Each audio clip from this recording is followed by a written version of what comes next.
I am going to make you a master in taming snake plants.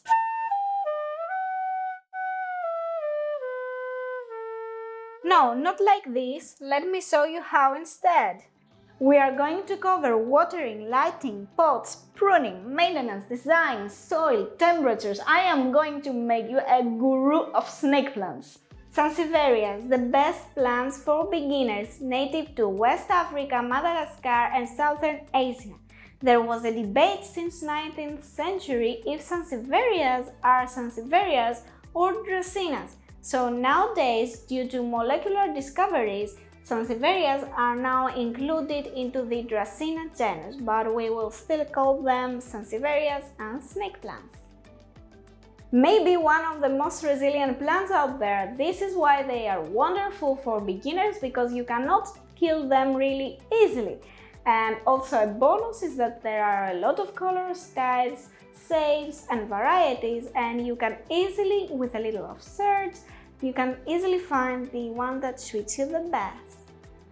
Unlike most plants that release their oxygen during the day, Sansevierias have a different type of photosynthesis called crassulacean acid metabolism, which allows them to produce and release their oxygen during the night.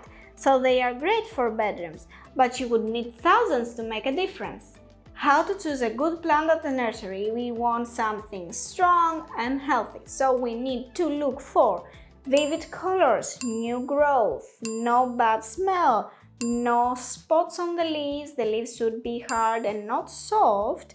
Also, the center should look healthy, the base should not be discolored, and also it should not have a flowering stem. Of course, you can buy a Sansevieria with a flowering stem, but this tends to suck up all the energy from the plant, so it becomes weak. If you want really fast and good growth, you need to get a Sansevieria without the flowers.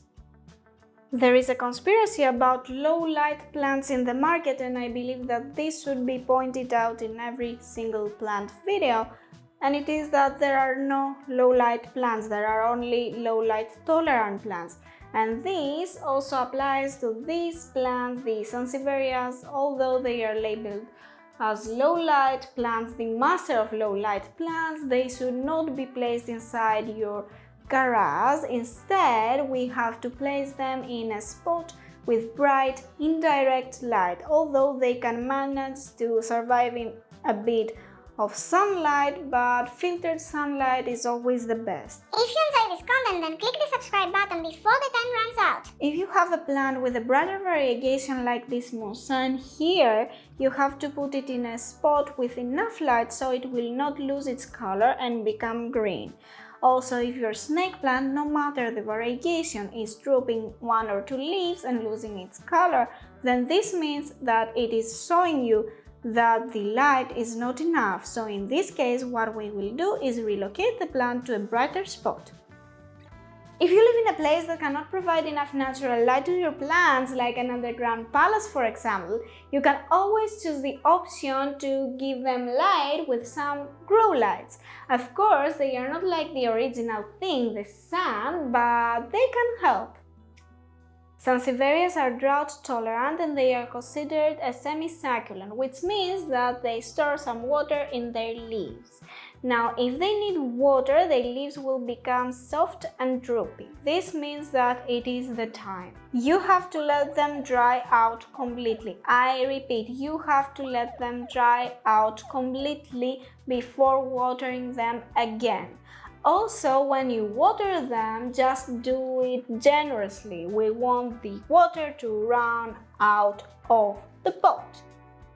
When watering your snake plant, avoid pouring water on the leaves. Instead, put it directly on the soil. Snake plants are not picky about the type of the water that you provide them, so tap water, filtered water, distilled water, rainwater, well water, all will do. If your snake plant is potted in a really big pot with a lot of free space where roots cannot reach, the chance of getting root rot is higher because the soil there will take more time to dry out. Also keep in mind that if your plant is put in a low light situation or if it is winter time, the plant will need less waterings. If it is winter time, it will probably need less than once per month. And if you have an overwatering problem, what you can do is take the plant, remove it from the pot, change the wet soil to dry soil and just correct your waterings. The best pot for your Sansevieria might be the terracotta pots because they are porous in material and they will dry out faster than the plastic pots. Also, you should always have a drainage hole here at the bottom of the pot. So when you water the plant, all the water will run out of the pot. We do not want the water to remain into the soil because this will cause root rot. Of course, you can use other type of pots like ceramic pots and self-watering pots, but you should water accordingly. Snake plants do best in small pots because this will make them to grow faster. Now, if you have your snake plant in a bigger pot, it will tend to focus more on the root growth instead of the foliage growth. Snake plants are tolerant to being root bound and you can transplant them every 3 to 5 years when the pot is full of baby plants. The type of soil depends on your watering habits and the selected pot. Now, if you are mixing your own potting mix, what you can do is add some pebbles, some wood chips, some lava stone, perlite, pumice or something else like a cactus mix to increase the drainage ability of the soil. We want something with good drainage but with the ability to get some water in order to saturate the roots. I've seen on the internet some people that grow snake plants on pumice, but I have not tried it yet, so I cannot tell you if it is successful or not. Sansevierias grow well in pH between 4.5 and 8.5, although most people prefer the 5.5 to 7.5 to be extra secure. They can tolerate a wide range of temperatures, but during winter time you have to be careful because freezing weather can turn them into snake ice cubes, which means that they will die. So keep them away from cold places and of course away from doors and windows that have a cold airflow. When you get your plant from the nursery, don't fertilize it immediately. Instead, wait for some time and then fertilize it with some slow-release fertilizer or some organic fertilizers. Now for maintenance, your Sansevieria doesn't really need a lot. You just have to take a damp cloth from time to time and remove the dust that their leaves collect. And for pruning can be done for aesthetic reasons and for health problems of your plant. Although Sansevierias are really strong plants, you still have to take good care of them because poor care can lead to a lot of health problems like root rot from overwatering, but also bacterial problems like soft rot and fungal problems like the red leaf spot and the southern blight. Sansevierias rarely get any pest problems, but if you keep your plant outside during the summer, because they like to be outside during the summer, you might meet some caterpillars and some thrips that try to take advantage of your plant. The only way to keep your snake plant happy, healthy and away from all these problems is to keep it in a good potting mix, don't overwater it, fertilize it during the growth season and just keep an eye on it. But if you ever see a leaf that has a problem like some spots or rotten pieces, just cut it at the base and throw it away. Do not use it into a composter or let it near other plants because we do not want the bacteria and the fungus to spread out. Sansevierias are toxic to pets, so keep them safe and away from them. But I haven't seen Susu to think that snake plants are tasty. And a great designing tip is that Sansevierias look so wonderful and sophisticated that they are the best plants for offices and bookshelves. Sansevierias can be propagated in a lot of ways, like cuttings on the water, cuttings on the soil, cuttings on hydroponics like leca or permis. If you do not know how to prepare the leca for this, check my fern video. For the cutting method, we choose the leaf that we want to propagate and cut it at the base.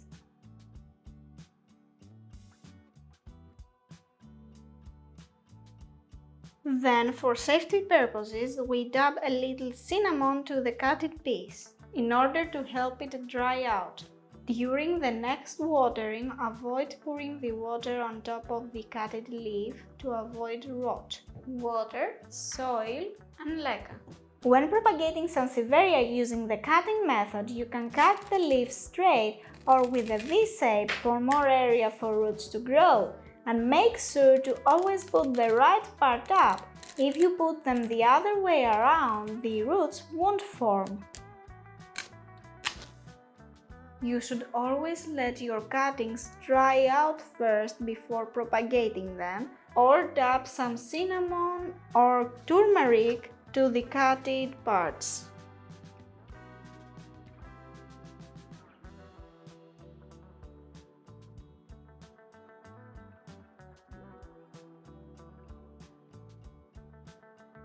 When your cuttings are dry, simply put them to the propagating media. Most people complain that the cuttings on the soil is a failing method because the cuttings dry out completely. A way to solve this is to make a greenhouse by using a bottle, a jar, or even a plastic bag on top to retain that moisture. When waiting for the roots to develop, providing more natural light or putting the pot under a grow light will madly increase the speed of this process. Sansevierias can also be propagated by seed. As mentioned earlier, the snake plants can flower and set seed, but they don't really do it that often, so this is not a great way to propagate them because you might need to wait for years for them to bloom, and still we do not really know if these seeds will be a successful way to grow the snake plants, so the other methods are better. Maybe the best way to propagate your Sansevieria is by root dividing, and I promise that you will never ever fail at this. We just divide the rhizome between the old plant and the new plant, and that's it, now you have 2 or more plants. Also, some Sansevieria types with special variegations should only be propagated using the division method, because the cutting method will make them revert back to the original form of the snake plant and lose that special variegation.